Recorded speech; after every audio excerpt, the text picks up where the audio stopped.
Hi, magandang gabi po ulit sa inyo lahat. And for situation 2, makikita po natin kung ano po ang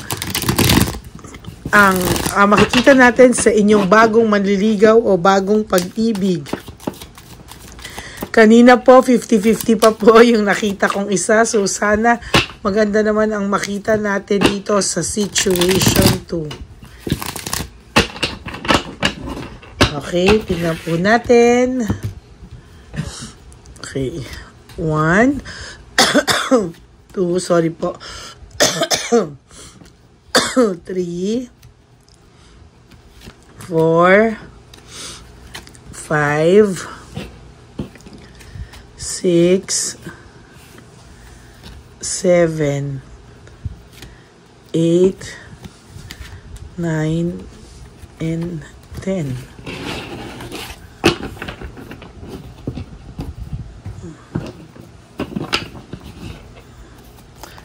Minsan po sample ko po sa inyo si Sans, ang aking pong assistant na tinuturuan ko. Minsan po pagbabasahin ko siya sa sitwasyon nyo. Yan. Tinuturuan ko po kasi siya at mararamdaman nyo po na parang ako lang siya pag naghuhulaan. Yan. For those of you po who wants to have a private reading with me, you can message me po at Lady Lee Elena. Nasa dulo po yan ng ating video for private reading purposes po yan. Okay, pili po tayo ng 10. 1, 2, 3, 4, 5, 6, 7, 8, 9, and 10.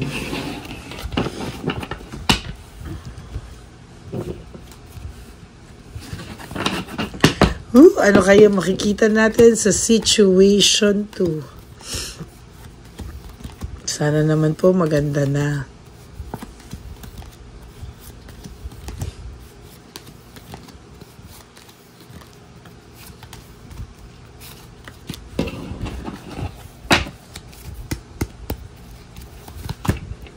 Wow! For your first card is all about passion and high standard, no? Ang tao pong ito ay may trabaho at may mataas na may paninindigan po itong taong to. Somehow, hindi lang po nag-work yung mga relationships niya before, but he has passion for love. Ayan, oh. Tingnan po natin. Wow, handa po siyang makipaglaban. Knight of Swords, no? Handa po siyang makipaglaban. Maimpluwensya rin po ang taong ito, meaning may respeto po ang mga tao sa kanya. And ito po ay mataas po ang tingin sa kanya ng mga taong nakapaligid sa kanya o nakakakilala sa kanya.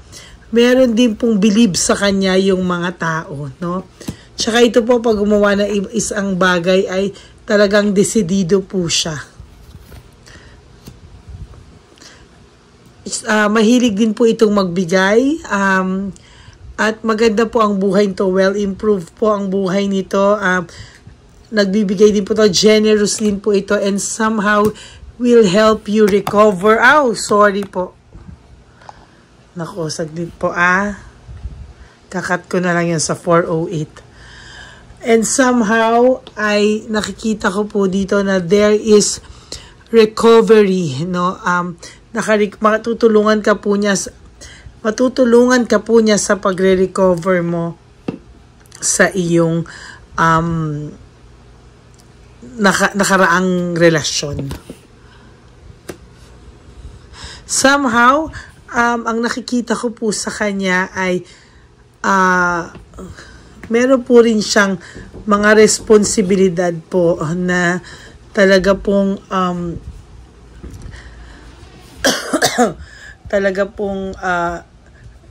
nagbigay din sa kanya noon ng burden, ano, parang dumaan din po to sa hirap ng buhay, pero somehow, he managed po na maging maayos ang naging buhay niya.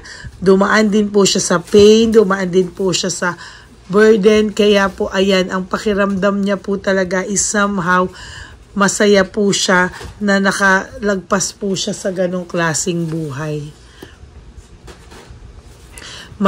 Pwede pong magkaroon ng insecurity dito ang ex mo, no? At ma-disappoint po siya pag nakita niya po na ito ang ipinalit mo sa kanya. Somehow, lalabas po yung pagiging immature ng iyong ex-boyfriend. Mai-insecure po siya rito at talaga pong nakakaramdam din po ako na pag nalaman niya po yun, there will come a time na matetensyon ang ex niyo because ito ay higit po sa kanya.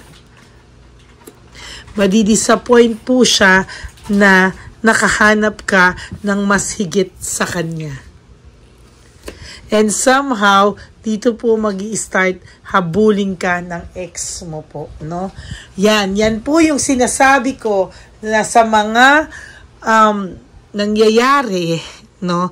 At nakikita ko po na ito po yung magpapanik po ang isa sa mga karelasyon or ex ng aking binabasahan kasi po pag nakakita po ito o nakaramdaman niya po na yung pinalit mo sa kanya ay mas best sa kanya, mas above sa kanya yung qualities, hindi po siya matatahimik, no? Ayan po ang magiging, parang siya po ang naglagay sa'yo o siya pa ang nagtulak sa'yo para makahanap ng mas mas karapat-dapat para sa'yo, no? Lagi po itong nag-iisip ng growth, no? Growth niya sa buhay or naghahanda pa siya. Lagi po siyang looking ahead. Ano po ang plano niya? Lagi po itong may plano sa buhay. No? Meron po akong nakikita dito na may ethics po ito. Very traditional and may moral po na hindi po siya immoral.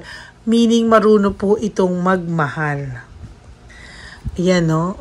Nangangarap din po ang taong to ng isang tao na makakasama niya for the rest of his or her life na hindi po siya lolokohin at bibigyan ng sakit ng ulo at iyaan. Ano?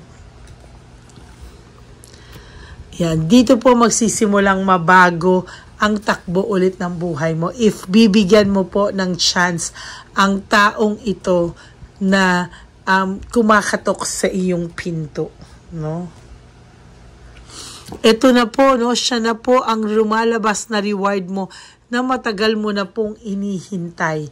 And somehow, I can feel and I can see na ito na po yung iyong hinihintay talaga. No?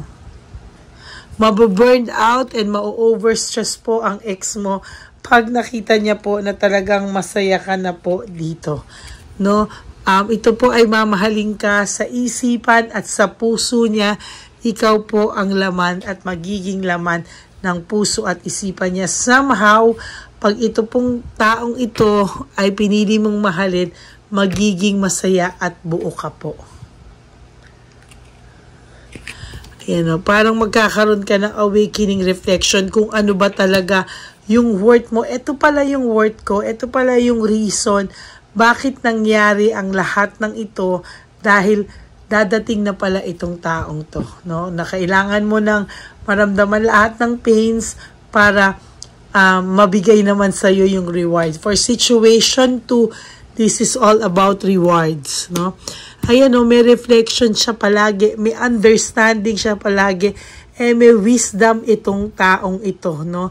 Na somehow, sana magkaintindihan kayo at sana wag mo pong maibaling sa kanya ang lahat ng trauma mo because kawawa naman. And sayang to because this is a matured person, no? Very, yung kung kabaliktaran po siya nung dati mo, kung yung dati mo ay very disorganized, overwhelmed sa lahat ng challenges, ito po medyo kalma. No, baby, kalma po ito.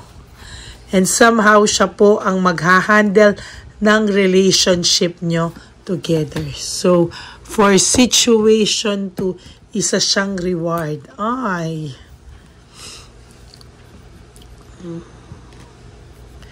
For situation 2, isa siyang malaking check.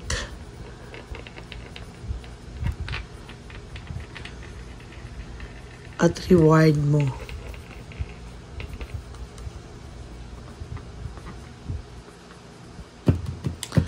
Yan. So, that's it for your second reading. Sorry, not second reading. Situation 2. Reading tungkol po sa bagong tao sa buhay mo na nagpaparamdam. Okay? So, that's it for our situation 2. I will still look for situation 1, the last and the final situation. So, ayan po, no? Magkita-kita po tayo at sabay-sabay ko po itong i-upload para po makita nyo lahat, sabay-sabay nyo pong mapanood. Okay? God bless you all, and sabi ko nga po sa inyo, life is short, don't make it shorter by stressing yourself from all the pains and heartaches na binigay sa inyo ng kahapon. Just surrender everything to the divine universe and just let go and let God write your life and love story. I will be back for situation 3. To all my Lady Elena friends, family, and subscribers, salamat po sa lahat ng pagmamahal nyo at palagi nyo pong pag-aantay sa aking mga YouTube videos. Okay? God bless you all. I'll see you again sa situation 3. Bye!